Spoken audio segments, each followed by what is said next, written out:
course, it's the NI hike. And from nurseries to retail, hospitality to care, businesses across the UK are feeling the heat as the hike in the national insurance kicks in. Employers warn of rising costs, job losses and even closures. So what does it mean for everyday families, staff and business owners? Joining me now, Associate Director of the Service at Bright HR, Jenny Marsden. Jenny, thank you very much for joining me. Jenny, this is just, they are costs after costs after costs. It just seems ridiculous. I have no idea how many businesses are surviving, but what kind of an impact are you seeing that is happening across the board with regard to this increase? Businesses are just being squeezed left, right and centre. You've got an increase in national insurance, 1.2%. It's increasing. The additional costs as well incurred through the rising national minimum wage and the national living wage is another thing that businesses are going to need to consider.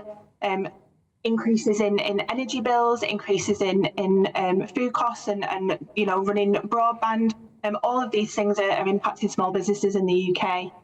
We're expecting 300,000 businesses will need to start cutting costs, and unfortunately that means cutting employee numbers as well. We're supporting a lot of our clients with redundancy, advice around redundancy and how to make that happen. Of course, that's the impact then on employees and their family as well. I see. So presumably your consultants then, and people will come to you and say, how do we get rid of certain staff? How do we bring our staff numbers down? Is that the kind of thing that you are getting? And have you noticed a huge increase in that? Absolutely, we have seen a huge increase. We support a lot of very small businesses, even the micro SMEs who are having to really cut costs. You look at a small business that's employing 10 employees. Even if they're paying the national living wage, that's £14,000 a year extra that those businesses have to find. That's really, really difficult for small businesses. And even the impact on us. This is going to cost us another £3 million. That's £3 million that we have to find so we can keep our business running, so we can continue to support these small businesses.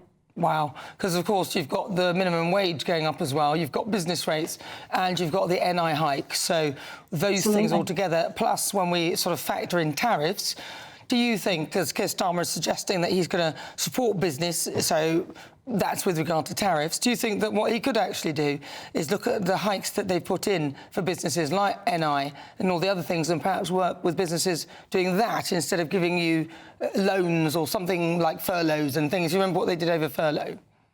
Yeah, look, businesses are going to need support wherever they can get support. Otherwise, their only option will be to cut their staff numbers or close the business entirely. That's obviously not what we want to see. So if there is anything that can be done to support those small businesses and remaining open so that they don't have to look at passing on their costs as well to their customers, then the government should look to do something. What would you be saying to Rachel Reeves then right now? If you could speak to Rachel Reeves this second, what would you say to her? Just imagine she's watching, she might be. I think just consider the impact that it's having on small business owners. These are not multi-million pound businesses that are earning lots and lots of money and making huge profits. A lot of these small businesses are just, again, themselves living day to day. We're going to have the impact, as I say, not only on the employees of those businesses, but their families as well and their customers. So I'd be saying have a look at what we can do to support those small businesses in remaining open. Now, Jenny, you don't have to answer this, but did you vote for this lot? I'm not going to answer that question, Anna. Yeah. Just wondered, because I always obviously give people the option to not answer that. Some people don't want to answer it. I absolutely didn't. I have no problem with being very brave about letting you know that I would never vote for this. What I've seen, I also, the Conservative Party weren't much better. They've all been an absolute disaster. Does it feel to you, Jenny, that a lot of these politicians actually have no reality in terms of what it is like for the everyday person in this country?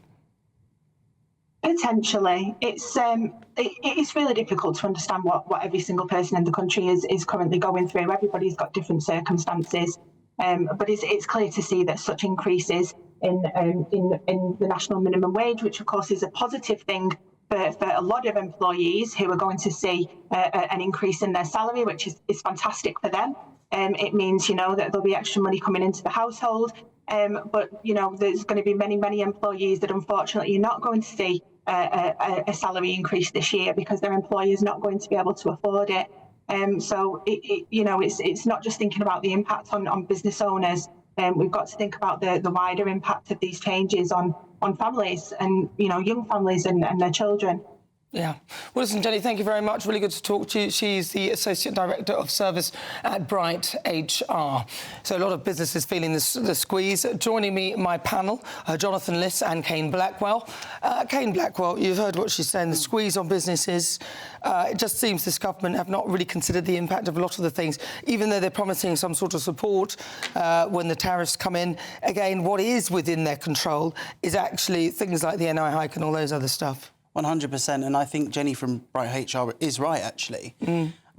This is it is already clobbering businesses, and it's clobbering families as well. And, with the NI hike, it's a real problem when you've got a series of sort of policies that are sort of a cocktail of destruction for British business, and I think that's the problem. Also, what I would say is, what the government could do to relieve the burden on business is getting rid of those net zero policies and regulations that are really hammering business. That is one of the things that business is crying out for. And Ed Miliband and Sir Keir Starmer are pushing this fantasy that we can carry on doing these things when it's damaging the fabric of British business in this country. What would you say to that, Jonathan? Is it time to sort of ditch things like net zero that are costing us a fortune? Is it time to maybe do some U-turns on some of the stuff that Keir Starmer can actually control?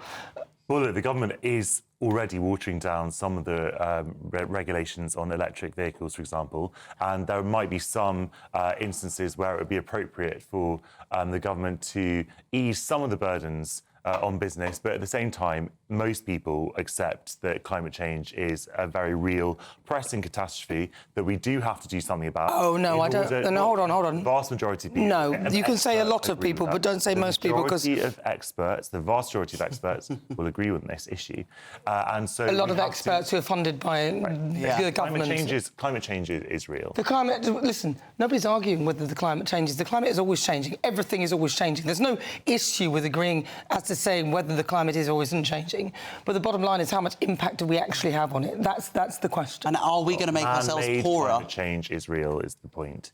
Not just climate. Well, man, of course, man contributes something to the climate. We've done everything we can. It's up to everyone else now. I don't think that net zero is the problem.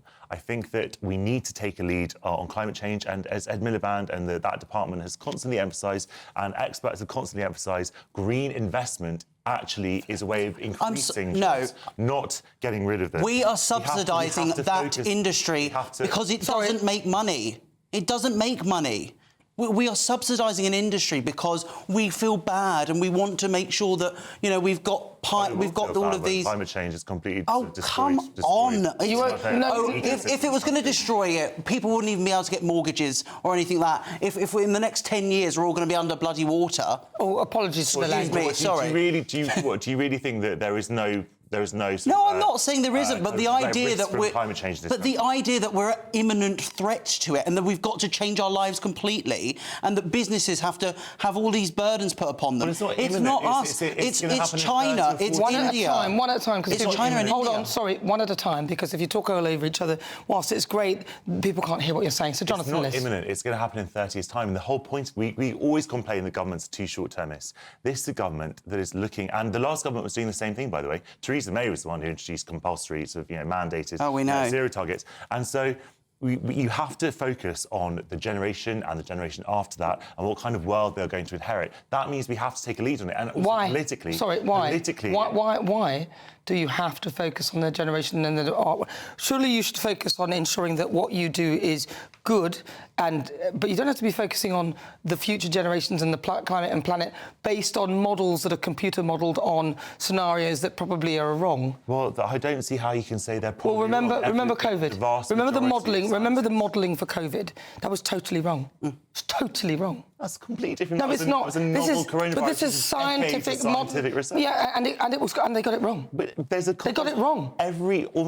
the vast, vast majority of climate scientists agree that this is a calamity that is going to affect us. They're funded by... it's where they get their funding from. Conspiracy theory. No, it's not a conspiracy theory. It's the truth. A lot of them are funded by organisations that would rather they suggested that the climate change is happening in the way that it is. Now, I'm allowed to question it, but what I'm questioning is, if it is true, if there's too much CO2 and we need to stop it, why would you create an electric car that has even bigger carbon footprint? Why would you have a COP29, or is it 30, and then create a 4-lane motorway through the Amazon so people can get to the conference? Well, in fact, why would you fly? Why would you have 50,000 or so delegates taking private jets to get to it? Because they don't believe it, because they know they've got no control over it, and they know that the science itself is shaky at best, and that's why. And even all this supposed climate stuff that's supposed to save the planet, well, it's actually pushing out even more CO2, so I don't think they believe it either.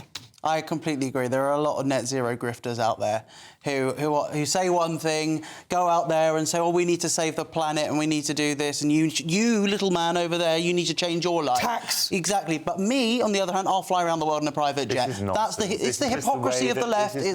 You don't like it, Jonathan, but it's true. This is just the classic tactic of people on the right. It's not a tactic. To actually the idea of a carbon footprint was invented by an oil company.